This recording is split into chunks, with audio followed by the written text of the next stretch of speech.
Hey guys, welcome back to X-Man Games. So last time I spoke about 5 things that Need for Speed 2015 got right. Well, today we'll continue that and I'll be talking about 5 things they got wrong.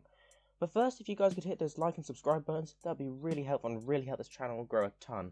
So with that all said and done, let's get started. So first up on the list is something that I said that was good in the last list, and that is the cutscenes. Now, I know what you're thinking, how can something in this game be good and bad? Well, I spoke how they're good in theory, but in reality the cutscenes in these games are so cringy. And I know that's an overused word, but that's all I can use to describe it. I genuinely think that the writers at EA that day were all off work. If I had a pound for every amount of fist bump there are in this game, I would be so rich. These cutscenes just really make you feel awkward. They are not a good addition to this game, but we gotta make do with them. But on the plus side, at least the live action prospect of it is quite good, but they're just really cringy and they're really badly made. The way the characters talk to the camera, it's just really weird. I think they could have done a lot better in the acting and the writing here. So, the second thing sort of ties with the first one, really, and that is just the overall story, or the lack of. Look, I'm going to be honest, Need for Speed as a franchise as a whole has never really been known for its fantastic stories and narratives, but they could at least try to make a decent one every once in a while. The game says on the cover that it's an immersive narrative, but I think the marketing department got confused with another game here, because this is not a good story. It's not terrible, it's just a boring one with nothing to do whatsoever. I mean, as I said, this ties with the really horrible cutscenes, and it just makes the general flow of the game feel really off, and for me, it really kills the whole mood and flow of the game.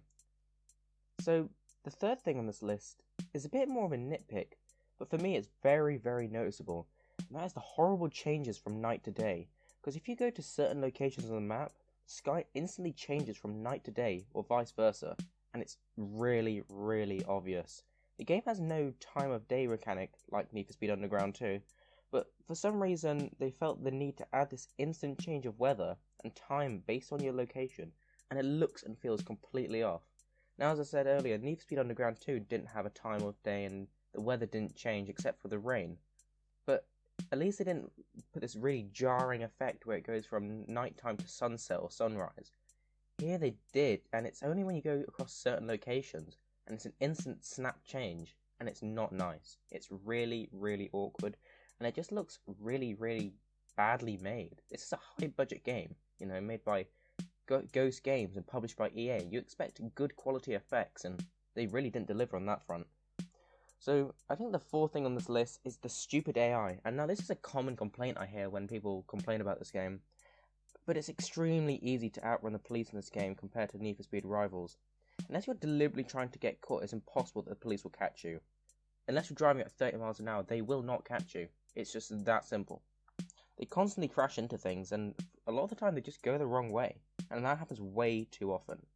The actual racing AI isn't much better either. They either constantly crash into you into the barriers, or they put you in objects that are quite annoying, especially on some of the harder races. It just makes it such a grind.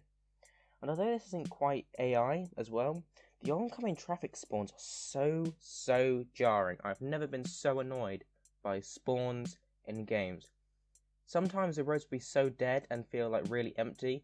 Other times in other races you'll have 5 cars coming out of nowhere around blind corners, and it really ruins the race because then you've got to start it all over again.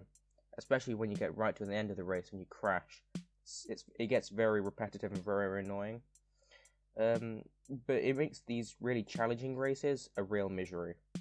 So the fifth and final thing on this list is the inability to pause the game.